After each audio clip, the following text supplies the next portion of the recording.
All right, chapter 10 of the book of Exodus. Now that we've had Pharaoh has hardened his heart for the third time, we get to see what happens next. Still more plagues and problems coming in. Oh man, when will it end? This is a lot. Could you imagine living through this? I mean, 7 days of almost no ability to drink water. You know, you've got to find other sources of water, do something different. Lots of dehydration and problems. And then there's frogs everywhere, and then there's flies, and there's lice, not maggots, which are the precursors of flies, but lice. It's a whole different bug. But lice, and then there's the boils and the plagues, and you lose all of your animals, and then the hell, literally hell fire, hell that was, that had a fire component to it, coming down, rain, thunder, storms, destroying your crops, ruining buildings and things like that. This is crazy. This has just got to be nuts what's happening. So here, the Lord sends a plague of locusts. This is followed by thick darkness in all Egypt for 3 days. Moses is cast out from the presence of Pharaoh. So Pharaoh's going to get really mad in this chapter, sounds like. All right, verse 1, and the Lord said unto Moses, go in unto Pharaoh, for I have hardened his heart and the heart of his servants, that I might show these my signs before him. So remember, Joseph Smith corrects this and basically says, for he hath hardened his heart and the heart of his servants, therefore I will show these my signs before him. So again, Joseph Smith corrects the record to help us understand that it's not God manipulating the heart of Pharaoh to allow him to do this, but Pharaoh is choosing to change his mind and harden his heart with his own agency, and so God is showing forth these things because of that. Verse 2, that thou mayest tell in the ears of thy son and of thy son's sons what things I have wrought in Egypt, and in my signs which I have done among them, that you may know how that I am the Lord. So these are going to be remembered for a long time. A long, long time. Verse 3, and Moses and Aaron came in unto Pharaoh, and he said unto him, thus saith the Lord God of the Hebrews, how long wilt thou refuse to humble thyself before me? Let my people go, that they may serve me. This has got to be like the 8th time he said that. Verse 4, else if thou refuse to let my people go, behold, tomorrow will I bring the locusts into thy coast. Now, this is not an uncommon problem in Africa, actually. They usually have just south of Egypt, near like Ethiopia, in that area, that's not uncommon actually in springtime to have, or their springtime, I should say, to have locusts come in. In 2020, I believe it was, they were extremely bad because of some of the droughts and famine things. That area, it almost spread up into Egypt, into the Middle East, in fact. The locusts, you can go Google it. It was worse than normal, basically. But they've had that before. So now locusts are going to come in on top of all these problems, basically. Verse 5, they shall cover the face of the earth, and one cannot be able to see the earth. They shall eat the residue of that which is escaped, which remaineth unto you from the hell, and shall eat every tree which groweth for you out of the field. So this is a problem. I mean, it's one thing to have that many insects all over the place, but the problem with the locusts is they're going to eat your crops. And they will eat your crops at such a fast rate that it'll destroy your entire year's worth of food, which means there's no food, which means your families starve, and you have problems with the starvation and other issues. So not a good situation. These locusts can destroy a lot of crops, a lot of crops. And if you want to understand a more modern instance of lots of locusts, go look at what really happened to the early LDS saints with the grasshoppers. The problem they had, it wasn't that suddenly grasshoppers showed up and ate everything, and then suddenly the seagulls showed up and ate everything. It was a 2-year, at least a 2-year ordeal that the saints went through, where these locusts were appearing, the grasshoppers, I should say, in doing this. So fascinating. Go look up I believe it's in book 2 of the Saints. A lot of fun stuff that you can learn from that, just for some interesting perspective on this. All right, verse 6, they shall fill thy houses, the houses of all thy servants, and the houses of all the Egyptians, which neither thy fathers nor thy fathers' fathers have seen, since the day that they were upon the earth unto this day. and he turned himself and went out from Pharaoh. So this isn't just the normal seasonal locust problem. This is like way, way worse than has ever happened before. So verse 7, and Pharaoh's servants said unto him, how long shall this man be a snare unto us? Let the men go, that they may serve the Lord their God. Knowest thou not yet that Egypt is destroyed? So if they've lost their animals, they've had troubles with sickness and problems. And of course, because of the lice and other issues, there's probably not a lot of trading going on with other countries because they're like, we don't want to mess with them. They're getting killed over there. Like it's crazy what's happening. We're avoiding Egypt for a while. We're not going to be a trading partner with them because we don't want that to come to us. So I'm sure there was a lot of challenges with trade over time because this isn't like, I don't think this is like happening quickly. This is probably taking months and months for all this to unfold and to go through. I don't know for sure. This all could be within like 1 month time frame, which would be totally crazy to have. This is probably months and months and months of this happening. So there's like time in between things happening and where it starts to go back to normal sort of. But now it sounds like in verse 7 that the servants of Pharaoh are like, holy crap, Pharaoh, don't you realize the nation is destroyed? Like our whole country is destroyed. And now these locusts are going to eat us out where we can't have food. It is going to we're wiped out. We're wiped out. Verse 8, and Moses and Aaron were brought again unto Pharaoh, and he said unto them, go serve the Lord your God, but who are they that shall go? So now Pharaoh's added that question, who do you want to have go with you? Verse 9, and Moses said, we will go with our young and with our old, with our sons and our daughters, with our flocks and with our herds will we go, for we must hold a feast unto the Lord. And so Moses is like, well, everybody is going. We're taking the whole lot.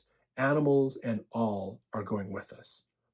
So verse 10, and he said unto them, let the Lord be so with you as I will let you go and your little ones. Look to it, for evil is before you. Or it's a Hebrew idiom meaning you are bent on mischief. So Pharaoh's like, hey, go. Verse 11, not so. Go now ye that are men, and serve the Lord, for that ye did desire. And they were driven out from Pharaoh's presence. So Pharaoh has said, look, how about you just let the men go to worship and then they can come back. The women and children and the animals and everybody stays.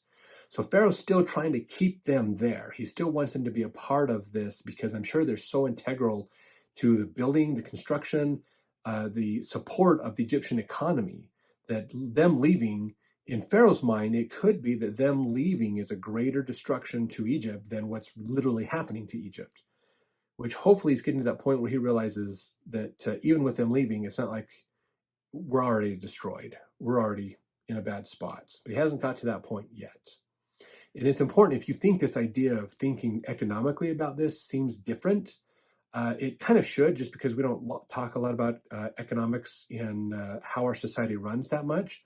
But I have learned through just studying and understanding stuff that most war is caused by economic reasons. You can look back at wars, and most of them throughout all of history are started because of economic reasons of things happening. And it's pretty crazy to think about. So if you look at this from an economic standpoint, that gives an interesting perspective on what kind of motivation Pharaoh's having with his change of mind and what's going on with him. All right, verse 12, the Lord said unto Moses, stretch out thine hand over the land of Egypt for the locusts, they may come upon the land of Egypt and eat every herb of the land, and even all that the hail hath left. So whatever hasn't been destroyed by the hail, the locusts are going to destroy, and it's going to wipe everything out, basically. So even all the leaves of the plants and all that's going to be gone, which means there's nothing, not even for the animals that are still left to eat. So Egypt's going to be barren and wasted. Basically the exact opposite of what they had in the famine. They had abundance in the famine, and now they're not going to have abundance. So they've lost all their wealth, basically, as far as their animals and crops and ability to do things. So verse 13, Moses stretched forth his rod over the land of Egypt, and the Lord brought an east wind upon the land in all that day and all that night. And when it was morning, the east wind brought the locusts. So these locusts are coming in. There's a wind coming in. It's driving these locusts in, basically east, an east wind. So it's coming from the east to the west. So that's coming off of more Saudi Arabia area coming in. So these locusts could have gone up and then they're being all blown over here. And probably it was because of other volcanic activities or other environmental changes. This is a devastating amount of locusts that are coming in, basically. So verse 14, and the locusts went up over all the land of Egypt and rested in all the coasts of Egypt. Basically, or everywhere around. Very grievous were they. Before them there were no such locusts as they, neither after them shall be such. So they're saying in here, basically, this is a plague of locusts like never before. And we'll probably never see this kind of a plague before. It is so horrific, horrible, destructive. I mean, to think about, you can't see the ground. You won't be able to see the ground because there's so many locusts on the ground. You won't see the ground. You'll just see locusts. That's a lot of locusts. Holy cow, lots. Verse 15, for they covered the face of the whole earth so that the land was darkened. They did eat every herb of the land and all the fruit of the trees which the hail had left. And there remained not any green thing in the trees or in the herbs of the field through all the land of Egypt. Horrible destruction, horrible destruction.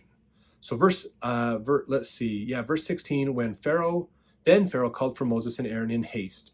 He said, I have sinned against the Lord your God and against you. Now therefore forgive, I pray thee, my sin only this once, and entreat the Lord your God that he may take away from me this death only.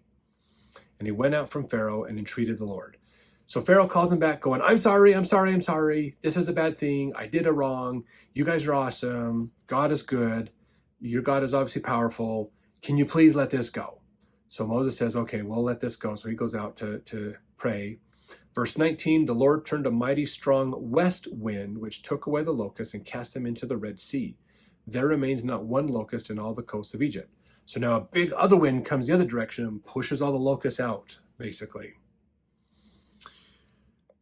So they're gone. They have some respite from the problems. And then verse 20, but the Lord hardened Pharaoh's heart so that he would not let the children go. Of course, Joseph Smith fixes this, but Pharaoh hardened his heart. So Pharaoh did it again. Egypt is destroyed. They have almost no animals. They have no crops, no plants that are alive. The place is decimated. It's just the sickness and disease and rampantness is crazy. And Pharaoh's decided to change his mind again. This is number 4 time that Pharaoh's changed his mind. Basically, verse 21, and the Lord said unto Moses, stretch out thine hand toward heaven, that there may be darkness over the land of Egypt, even darkness which may be felt. Now, I don't know about you. Have you ever experienced darkness that you could feel? I mean, I've been in darkness before, not just when the lights go out, there's a power outage and it's dark. I've been in caves where we've been a mile under the earth, basically into the inside of the earth, and you turn off the lights. And it is so dark that you can literally put your hand like right up next to your face, almost to the point where you're touching yourself. You're touching your nose with your hand, and you still can't see it. You can wave your hand, can't see anything. There's literally no light. But I don't know if I've ever been in darkness that could be felt. What do you think that means?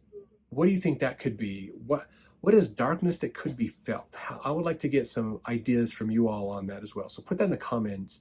Have you ever experienced a darkness that could be felt? And maybe that felt is more of a fear that comes over. This is so dark that I have a feeling about it. But could this mean something else? A darkness that you could actually feel? That is really interesting. Now, verse 22, Moses stretched forth his hand toward heaven, and there was a thick darkness in all the land of Egypt 3 days. So what could be a thick darkness that you could feel? Is that a sense of dread? Could it be like maybe a volcanic eruption has gone off and it's literally poured ash everywhere and it's just dark, blocked out the sun? I don't know. Put in the comments what you think. I do have a reference actually to 3 Nephi 8, 22 and 23. This is actually a time in the Book of Mormon. If you remember 3 Nephi 8, is talking about the destructions in the land of the Nephites just before the Savior appears.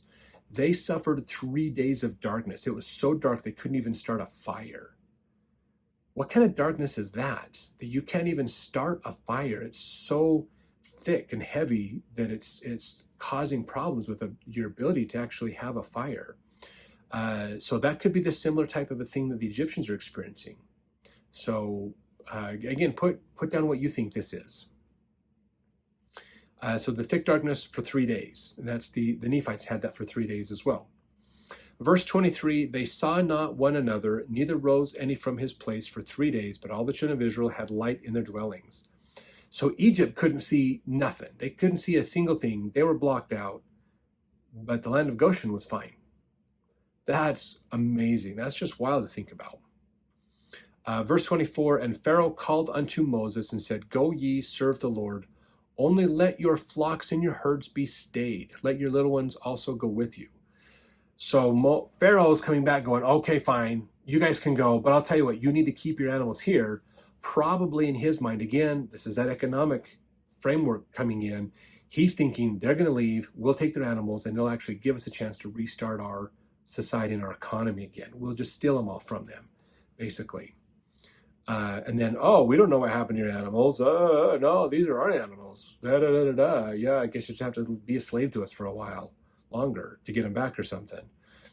Pharaoh's got something else that's going on in his mind. He is still trying to establish and maintain his power and his authority over the people when clearly his power doesn't match up to what Moses has got. Even if you remember in the last chapter, even some of the people in his staff believe Moses and they're going along with Moses and they're not happy with what Pharaoh's doing. So that's a problem because, again, this is a complete threat. If Moses and Moses' God is more powerful than Pharaoh, then why should we follow Pharaoh? We'll follow Moses. So this is a complete problem for Pharaoh to have to deal with. Not just the fact that these plagues are happening, but all of this is a complete threat to his power as a son of God, Moses. So very important that to understand this. And again, he's still trying to figure out, how do we come out of this good? How do we come out of this good? This is not an uncommon thing to think about. Whenever there's a country leader who has done something wrong, they're always trying to find a way to save face and make it look like it was a good thing, even though it was a bad thing. Trying to spin it to not make it sound so bad. We see this all the time in politics and in governmental things as well. Pharaoh's experiencing the same challenges here. So that's what he said is, you can take them, take your kids, take everybody, but leave your animals. Verse 25, and Moses said, thou must give us also sacrifices and burnt offerings, that we may sacrifice unto the Lord our God. Our cattle shall go with us, there shall not an hoof be left behind.